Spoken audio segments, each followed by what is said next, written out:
નમસ્તે બેટા, કેમ છો બધા? સેટની તૈયારી કેવી ચાલી રહી છે? આજે આપણે ફરી એકવાર કોમન એન્ટ્રન્સ ટેસ્ટ ધોરણ 5 ની અંદર જે લેવાય છે એના ગણિત વિભાગમાં કેવા પ્રશ્નો પૂછાઈ શકે એનો અભ્યાસ કરીશું. અગાઉના વિડીયોની અંદર આપણે અભ્યાસ કરી ચૂક્યા છીએ. આપ સૌએ વિડીયો જોઈ લીધો હશે. તમે વિડીયો કેવો લાગ્યો એ તમે કોમેન્ટમાં લખતા હશો. તમારા અન્ય મિત્રો વચ્ચે ચેનલને શેર પણ કરતા હશો એવી આશા રાખું છું. ચેનલને લાઈક કરજો, વિડીયોઝને લાઈક કરજો અને તમારા અન્ય મિત્રો વચ્ચે શેર કરજો અને ચેનલને સબસ્ક્રાઇબ કરવાનું ભૂલતા નહીં, જેથી આવનારા સમયની અંદર દરેક પ્રકારના વિડીયોઝ આપણને જોવા મળી રહે. ઓકે, તો શરૂઆત કરીએ છીએ કોમન એન્ટ્રન્સ ટેસ્ટ ધોરણ 5 સેટની પરીક્ષા, જેમાં 30 માર્કના પ્રશ્નો પૂછાય છે. 30 પ્રશ્નો પૂછાય છે. એની આપણે કે કેવા પ્રશ્નો પૂછાશે એની આપણે તૈયારી શરૂ કરીએ. ઓકે, તો તમે રેડી છો તમારા નોટબુક સાથે અને પેન સાથે? અહીં જે કામ થાય એ કામ તમે નોટબુકની અંદર નોંધ કરજો, જેથી બહુ સરળતાથી યાદ રહી જાય. ઓકે, તો શરૂઆત કરીએ. દાખલા નંબર 1 સમજીએ. 8 અને 10 નો સૌથી નાનો સામાન્ય ગુણક કયો? અહીં ગુણક શબ્દ લેવાનો છે. તો આ ગુણક એટલે શું? તો ગુણકનો મતલબ અવયવી. ગુણકનો મતલબ શું થશે? અવયવી. ઓકે, આ વસ્તુ યાદ રાખવાની. અવયવી અને એ પણ કેવો? સૌથી નાનો, એટલે કે લઘુત્તમ. કેવો? લઘુત્તમ. તો આ લઘુત્તમ અવયવી અને એ પણ સામાન્ય, તો એનો મતલબ શું થયો? લસા. શું થયો? લસા. અવયવી એટલે કે ઘડિયો આપણે યાદ રાખવાનો. 8 અને 10 ના ઘડિયાની અંદર એવી કઈ સંખ્યા છે જે સૌથી નાનામાં નાની હોય અને બંને ઘડિયામાં આવતી હોય? તો કેવી રીતે શોધી? તો એની બહુ સાદી રીત છે.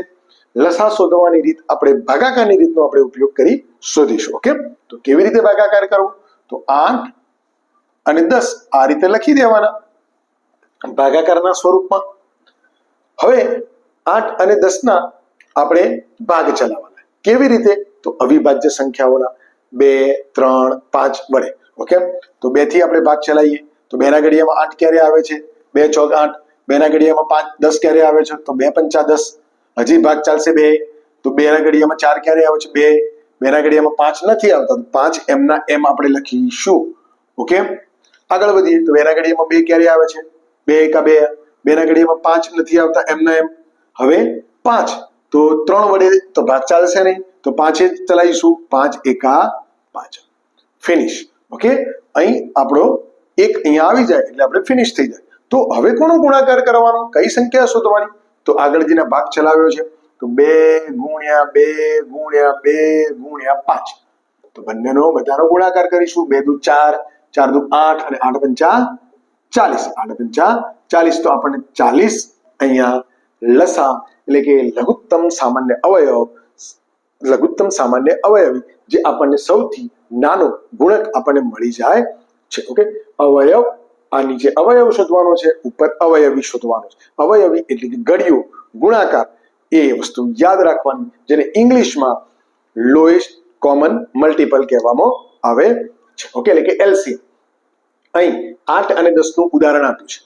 બની શકે આવી કોઈ પણ સંખ્યા હોય નાની મોટી, તો તમે આ જ પદ્ધતિનો ઉપયોગ કરી સરળતાથી લસા એટલે કે લઘુત્તમ સામાન્ય અવયવી શોધી શકો છો.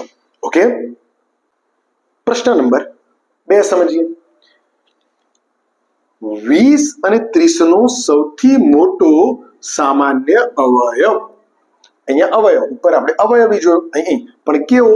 સૌથી મોટો એટલે કે ગુરુત્તમ. કેવો? ગુરુત્તમ. ગુરુત્તમ સામાન્ય અવયવ એનો મતલબ કે ગુસા, જેને આપણે ટૂંકા અક્ષરોમાં શું કહી શકીએ છીએ? ગુસા. Highest common factor. Okay, HCF. આગળ જોઈએ તો 20 અને 30 નો ગુસા કેવી રીતે શોધવો? તો ગુસા શોધવા માટે બેટા 2 પદ્ધતિનો ઉપયોગ કરવાનો. એક ગુણાકારની પદ્ધતિ અને એક બીજી ભાગાકારની પદ્ધતિ. તો સૌથી પહેલા આપણે ગુણાકારની પદ્ધતિ જોઈએ. તો ગુણાકારની પદ્ધતિમાં કેવી? જો તમને જે અનુકૂળ આવે એ પદ્ધતિનો આપણે ઉપયોગ કરી શકીએ છીએ. અહીં આપણે પદ્ધતિ શીખીએ છીએ. અહીં આ જ પ્રશ્ન પૂછાશે એવું જરૂરી નથી. તો સૌથી પહેલા 20 અને 30 ના ગુણક શોધવાના, એટલે કે કયા ઘડિયાની અંદર આવે છે. 20 એ કોનો ગુણક છે? 20 એ કોનો ગુણક થાય છે એ શોધવાનો છે. તો આપણે જોઈએ તો 20 કયા કયા ઘડિયામાં આવે છે? તો 20 એકા 20. કેટલા દુ 20? તો 10 દુ 20. 3 ના ઘડિયામાં આવે છે? ના. 4 ના ઘડિયામાં હા. 4 પંચા 20. 6 ના ઘડિયામાં ના. 7 નામાં ના. 8 પછી તો 10 આવી જાય, પછી કોઈ ઘડિયો રહેતો નથી. ઓકે, એટલે અહીં ફિનિશ. એ રીતે અહીં આપણે 30 ની શોધવાની છે.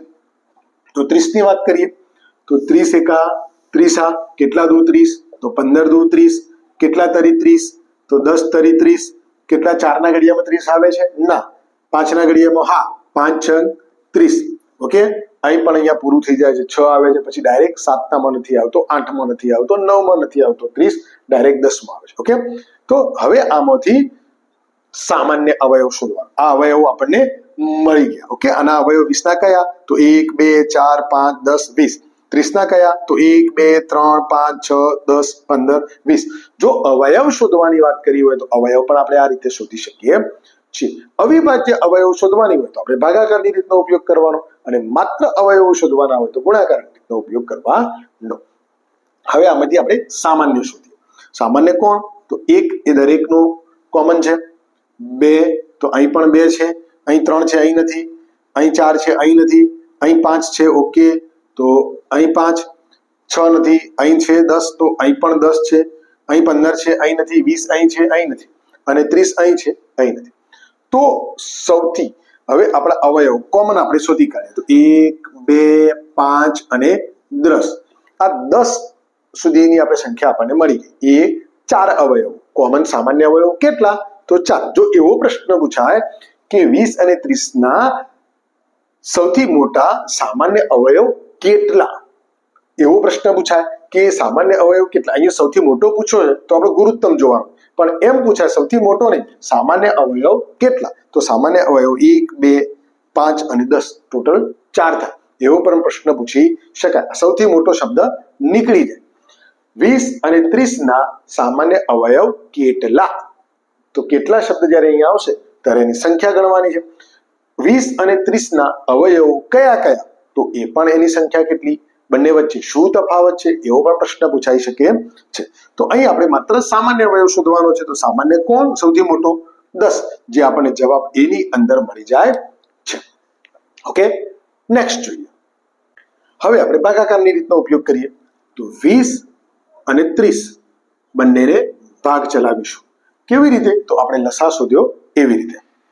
2 ના ઘડિયામાં 20 ક્યારે? તો 2 દાન 20. 2 ના ઘડિયામાં 10 ક્યારે? તો 2 પંચા 10. 2 ના ઘડિયામાં 5 નથી આવતું તો 5 એકા 5. એ રીતે 2 ના ઘડિયામાં 30 તો 15 દુ 30. 2 ના ઘડિયામાં 15 નથી આવતું તો 3 ભાગ ચલાવીશું. 3 ના ઘડિયામાં 3 પંચા 15. 3 ના ઘડિયામાં 5 નથી આવતું તો 5 થી ભાગ ચલાવીશું. હવે 5 એકા 5. તો આ બંનેમાં કોમન કયા, સામાન્ય કયા? તો 2 એક સામાન્ય, અહીં પણ 2 છે, અહીં 2 છે, અહીં 3 છે, એટલે કે સામાન્ય નથી. અહીં પણ 5 છે, અહીં પણ 5 છે, તો 2 અને 5 આપણને સામાન્ય મળ્યા. તો એનો ગુણાકાર કેટલો થશે? 10. આ બંને સામાન્ય હોય તો કોમન કયો થઈ ગયો સૌથી મોટો? 10, જે આપણને જવાબ એની અંદર મળી જાય છે. ગુરુત્તમ સામાન્ય અવયવ શોધવાની બંને રીતોમાંથી તમને જે રીત અનુકૂળ પડતી હોય એ રીતનો તમે ઉપયોગ કરી શકો છો. ઓકે, પ્રશ્ન નંબર 3 સમજીએ. અહીં મેં એક ઉદાહરણ આપ્યું છે 30નું. અહીં 3 અલગ અલગ પ્રકારના પ્રશ્નો પૂછાઈ શકે છે. આમાંથી પણ જુદા જુદા પ્રશ્નો પૂછાઈ શકે, જેની અગાઉ આપણે એક સહેજ ચર્ચા કરી. હવે આપણે થોડી વિસ્તૃત ચર્ચા કરીએ. 30 ના અવયવોની સંખ્યા કેટલી? હવે અહીં સંખ્યા છે તો અહીંયા 2 પ્રશ્નો ઊભા થઈ શકે. સંખ્યા કેટલી? તો અહીં જો પ્રશ્ન એવો પૂછાય કે અવિભાજ્ય સંખ્યાઓ કેટલી, અવિભાજ્ય અવયવો કેટલા, એવો પ્રશ્ન પૂછાય તો શું કરવું? અને એકલા અવયવો પૂછાય તો શું કરવું? જો અહીંયા માત્ર અવયવોની સંખ્યા પૂછી છે તો એમાં બધા જ અવયવો, તો એની અંદર આપણે 2 પદ્ધતિનો ઉપયોગ કરીશું. એક ગુણાકારની પદ્ધતિ. કઈ? ગુણાકારની પદ્ધતિ. હવે ગુણાકારની પદ્ધતિ એટલે કે ઘડિયા.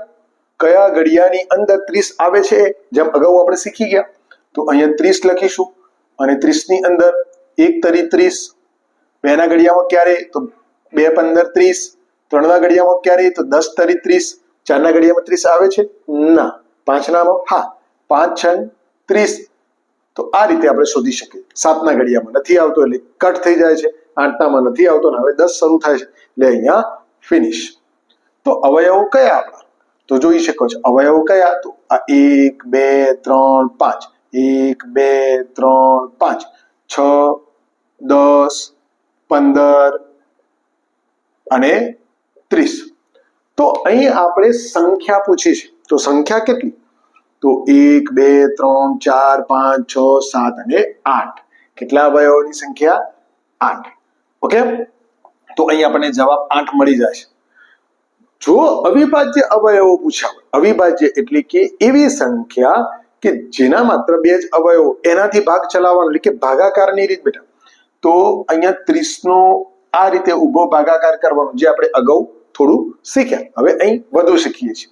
તો 2 ભાગ ચલાવવાનો, 2 અહીંયા 15, 2ના ઘડિયામાં 15 નથી આવતા તો હવે 3 ભાગ ચલાવવાનો તો 3 અહીંયા 5 અને 5 અહીંયા 1 5 એકા 5. તો 30 ના અવિભાજ્ય અવયવો કેટલા બેટા તો માત્ર ને માત્ર 3. 1 2 અને 3 એટલે કે 2 ગુણ્યા 3 ગુણ્યા 5 બરાબર 30. તો આ 3 એના અવિભાજ્ય અવયવ. તો એ વખતે જ્યારે જવાબમાં શું પૂછ્યું છે એ આપણે જોવાનું, પ્રશ્નની અંદર શું માંગ્યું છે એ ખાસ જોવાનું અને જવાબમાં શું આપ્યું છે એ પણ. જો જવાબમાં આપણે ઉતાવળ કરીને આવું લખીએ કે 3 જ અવયવો તો 3 અવયવો તો જવાબ આપેલા નથી, પરંતુ આપણે પ્રશ્ન શું પૂછ્યો છે અવયવોની સંખ્યા કેટલી, એટલે એના ઉપર આપણે બરાબર યાદ રાખવાનું, ભૂલ થાય નહીં એની કાળજી રાખવાની. ઓકે, હવે આના સંદર્ભમાં જ અહીંયા આપણે બીજો એક પ્રશ્ન લઈએ છીએ. તો 30 ના અવયવોનો સરવાળો કેટલો? સરવાળો અવયવો કયા તો આ 1 + 2 + 3 + 5 + 6 + 10 + 15 + 30 આનો સરવાળો કે છે. તો આપણે જોઈએ સરવાળો પણ અહીં કરી શકીએ છીએ. તો અહીં ડાયરેક્ટ મેં અહીંયા લખેલું છે, પરંતુ આપણે અહીંયા થોડું થોડું કરીએ. 2 ને 1 3 3 3 6 6 ને 5 11 11 ને 5 2 ને 1 3 3 ને 3 6 6 ને 5 11 11 ને 6 17 17 ને 10 27. આટલે સુધી કેટલો થાય છે 27. ઓકે, આ બંનેનો કેટલો થાય છે 15 ને 3 45. તો હવે આપણે શું કરવાનું 27 + 45. તો 7 ને 5 12 નો પડે બગડો વધી આવી 1 અને 3 ને 4 7. જવાબ આવે આપણો 72. તો 72 જવાબ આપણને ક્યાં મળે છે તો વિકલ્પ નંબર સી ની અંદર મળી જાય છે. એટલે કે સરવાળા વાળો પણ પ્રશ્ન પૂછાઈ શકે છે. અહીંયા મેં 30 નું ઉદાહરણ આપ્યું છે, 25 નું પણ હોઈ શકે, 15 નું પણ હોઈ શકે. 2 સંખ્યાઓના અવયવોનો સરવાળો કેટલો એ પણ પૂછાઈ શકે છે. ઓકે, નેક્સ્ટ આગળ વધીએ. પ્રશ્ન નંબર 5. 30 નો સૌથી મોટો અને સૌથી નાના અવયવોનો તફાવત. તફાવત એટલે કે બાદબાકી. અહીંયા આપણે શું શોધવાનું છે બાદબાકી. તો સૌથી મોટો કયો તો સૌથી મોટો એટલે કે સંખ્યા પોતે, અને સૌથી નાનો અવયવ કયો એટલે કે હંમેશા 1. જે તમે અહીં જોઈ શકો છો સૌથી નાનો અવયવ દરેકનો 1 હોય અને સૌથી મોટો અવયવ સંખ્યા પોતે હોય, એટલે બંને વચ્ચેનો તફાવત એટલે કે 30 - 1 બરાબર 29. રાઈટ, 29 જવાબ આપણને અહીં વિકલ્પ નંબર બી માં મળી જાય છે. ધારો કે અહીં તફાવત ન પૂછ્યો હોય અને એમ પૂછ્યું હોય કે સૌથી મોટો અને સૌથી નાનો અવયવનો ગુણાકાર કેટલો, તો ગુણાકાર કરતા પણ આપણને ખબર પડતી હોવી જોઈએ. ગુણનફળ કેટલું તો 30 એકા 30 એવો જવાબ આવશે. સરવાળો પૂછ્યો હોય તો 30 + 1 બરાબર 31 જવાબ પણ આપણને મળી શકે છે. અહીંયા સરવાળો આવ્યો, ગુણાકાર. ભાગાકાર પૂછ્યો હોય તો 30 / 1 સૌથી નાના, તો જવાબ એનો કયો આવશે સંખ્યા પોતે. આ રીતે જુદી જુદી રીતે પણ અવયવને પૂછી શકાય છે, જે તમારે કાળજી લેવાની અને રકમ બરાબર વાંચવાની, સમજવાની અને પછી એમાં શું કરવાનું છે એ નિર્ણય લેવાનો અને ગણતરી કરવાની. અહીં આપણે ફરી એકવાર યાદ કરાવું છું કે અહીં આપણે, હું એમ નથી કહેતો કે આ જ પૂછાશે, પરંતુ આવું કંઈક પૂછાઈ શકે છે, એટલે તમારે કાળજી રાખવાની. ઓકે, નેક્સ્ટ પ્રશ્ન જોઈએ. 6 નંબર. 4 6 અને 8 નો અવયવી કયો છે? અહીં માત્ર મેં અવયવી શબ્દ લખેલો છે. તો અવયવીનો મતલબ શું બેટા તો આપણે અગાઉ શીખી ગયા લઘુત્તમ સામાન્ય અવયવી. લઘુત્તમ સામાન્ય અવયવી એનો મતલબ કે લસા.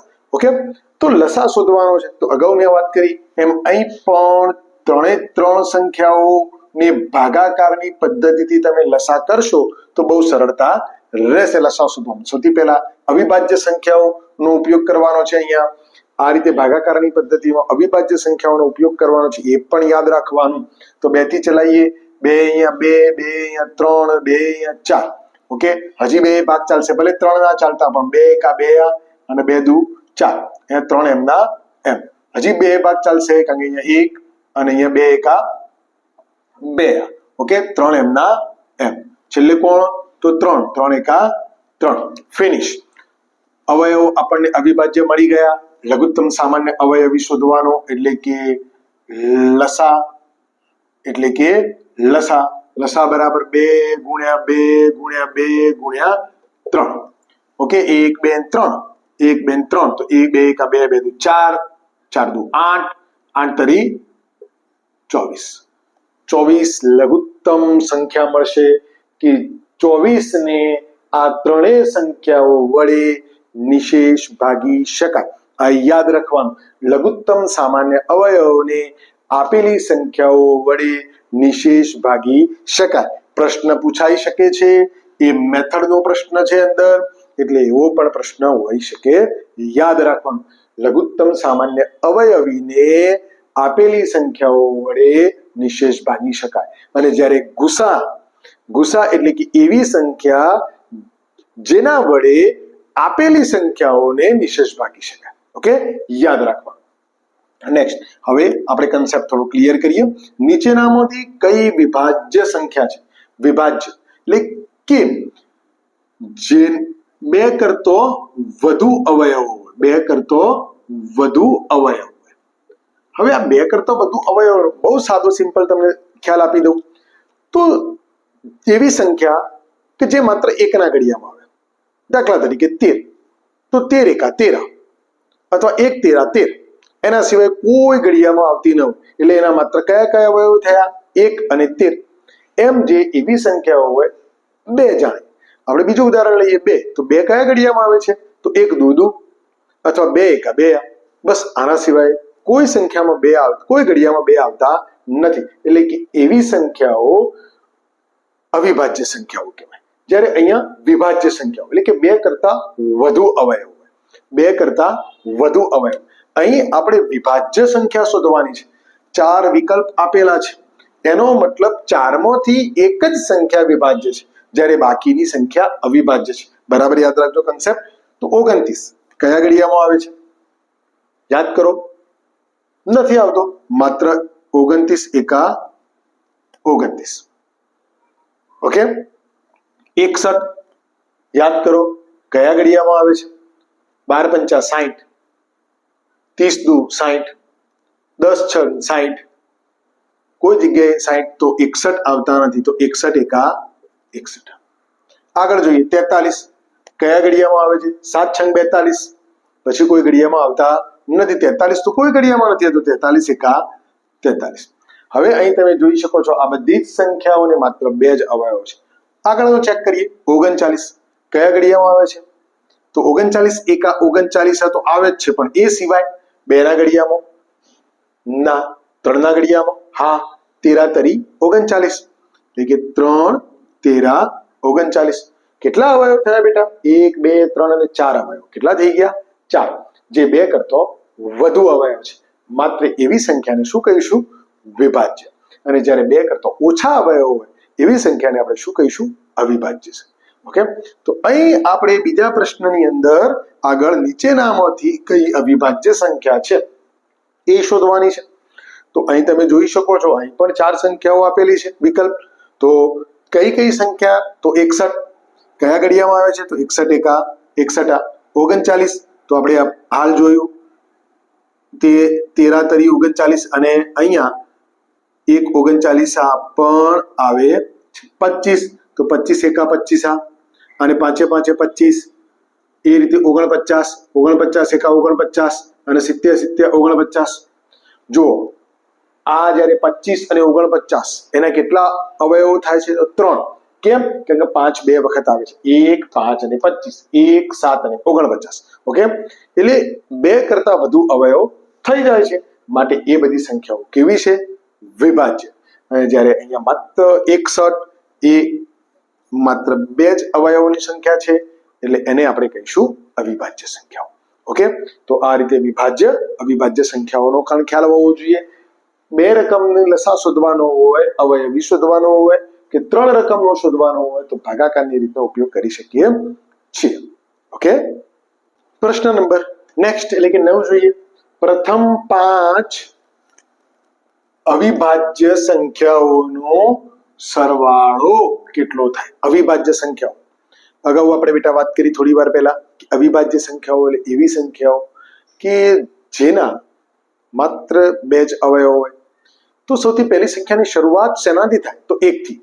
તો 1 એવી વિશિષ્ટ સંખ્યા છે કે જે વિભાજ્ય પણ નથી, અવિભાજ્ય પણ નથી, અને 1 એ તમામ સંખ્યાઓનો અવયવ છે. ઓકે, તો 1 નીકળી ગયો, પછી શરૂઆત થઈ 2 ની. તો 2 તો 2 સૌથી પહેલી સંખ્યા. 2 એ એનું સ્વરૂપ જોતા એ બેકી સંખ્યા છે, પરંતુ બેકી સંખ્યા હોય અને અવિભાજ્ય સંખ્યા હોય એવી એકમાત્ર 2 સંખ્યા છે. આ પણ કન્સેપ્ટ યાદ રાખવાનો. અહીં અવિભાજ્ય સંખ્યાઓની વાત કરી છે, તો સૌથી પહેલી આપણે અવિભાજ્ય સંખ્યાની વાત કરી કે 2 આપણે કેટલી લેવાની? તો 5 અને એનો સરવાળો કરવાનો. તો આપણે વચ્ચે સરવાળાની નિશાની મૂકીએ. 2 પછી 3 કે જે કોઈ પણ ઘડિયામાં નથી આવતું, એટલે એનો પણ લઈશું આપણે અવિભાજ્ય સંખ્યા. 4 તો 4 એકા 4, પણ 4 એ સિવાય 2 દુ 4 થાય છે, એટલે એ પણ નથી આવતું. પછી 5 લઈએ તો 5 એકા કોઈ ઘડિયામાં નથી આવતા, તો 5 એકા 5. 6 લઈએ તો એ વિભાજ્ય થઈ જાય છે, 2 તરી 6. 7 લઈએ તો 7 કોઈ પણ ઘડિયામાં આવતો નથી, તો 7 એકા 7. કેટલી સંખ્યાઓ થઈ? 1, 2, 3 અને 4. આપણે કેટલી જોઈએ છે? 5. તો 7 પછી શું આવે? 8. તો 4 દુ 8 થાય છે, એટલે નહીં આવે. 9 3 તરી 9 થાય છે, નહીં આવે.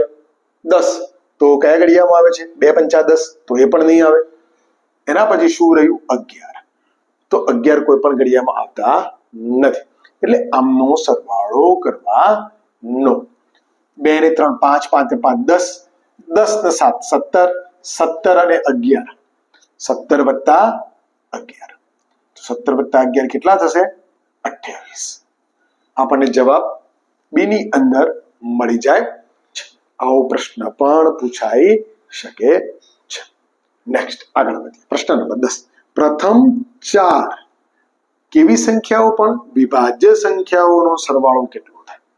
પ્રથમ 4 વિભાજ્ય સંખ્યાઓનો સરવાળો. તો વિભાજ્ય એટલે કઈ? તો હાલ આપણે વાત કરી કે 1 નીકળી જાય છે, 2 અવિભાજ્યમાં આવે છે, 3 પણ અવિભાજ્યમાં આવે છે, તો કોણ વધ્યું? 4. 4 પછી 5 અવિભાજ્યમાં છે, તો કોણ વધ્યું? 6. કારણ કે 2 તરી 6 થાય છે, 3 દુ 6 થાય. 7 અવિભાજ્ય છે, તો પછી એના પછી શું વધ્યું? 8 આવે છે, 4 દુ 8 અને 2 ચોક 8. પછી શું વધ્યું? તો 9. 9 એ એકી સંખ્યા છે, તેમ છતાંય વિભાજ્ય સંખ્યા છે. કેમ? કારણ કે 9 એકા 9 અને એ સિવાય 3 તરી 9, એટલે એના અવયવો 2 કરતા વધી જાય છે. ઓકે, તો આ પ્રથમ આપણને 4 સંખ્યાઓ મળી ગઈ. આમનો સરવાળો કરવાનો. તો 6 ને 4 10 અને 8 ને 16 ને 1 17. તો આ બંનેનો સરવાળો શું થશે? 27. તો ક્યાં મળે છે? તો વિકલ્પ નંબર એ ની અંદર જવાબ મળી જાય છે. ઓકે બેટા, આ રીતે સેટની પરીક્ષામાં ગણિતના મૂળભૂત પાયાના ખ્યાલો ને લગતા કેટલાક પ્રશ્નો પૂછાઈ શકે છે. એમાં મૂળભૂત પ્રક્રિયાઓ, સરવાળો, બાદબાકી, ગુણાકાર અને ભાગાકાર એ તો હોય જ છે, પરંતુ એ સિવાય ઘણા બધા પાયાના ખ્યાલો જે નાના નાના હોય છે એને લગતા આવા પ્રશ્નો પૂછાઈ શકે છે, જેની તમારે અહીંયા તૈયારી કરવાની છે. અહીં મેં જે સંખ્યાઓ લખી છે એવી તમે અલગ અલગ સંખ્યાઓ, અહીંયા મેં 4 લખી છે, તમે 5 લઈ શકો છો. મેં 5 લખી છે, તમે 4 લઈ શકો છો અને એની પ્રેક્ટિસ કરી શકો છો. તમારો કન્સેપ્ટ અહીં ક્લિયર કરું છું. અહીં સેટમાં આ જ પ્રશ્ન પૂછાશે એ નથી કહેતો, આવા પૂછાઈ શકે છે એમ કહું છું. ઓકે, તો તૈયારી સરસ મજાની કરજો. આશા રાખું છું કે આપ સૌને આજના વિડીયોની અંદર મહત્વના પાયાના ખ્યાલોની અંદર સમજ પડી ગઈ હશે. વિડીયોમાં સમજ પડી છે એટલે કે સારો લાગ્યો હશે. તો ચોક્કસ એને લાઈક કરજો અને વિડીયો કેવો લાગ્યો એ કમેન્ટમાં જરૂર લખજો. તમારા અન્ય મિત્રો વચ્ચે શેર કરજો જેથી કરી વધુ મિત્રો આપણી સાથે જોડાઈ શકે. ઓકે, તો ફરી મળીએ છીએ. ત્યાં સુધી રજા આપશો.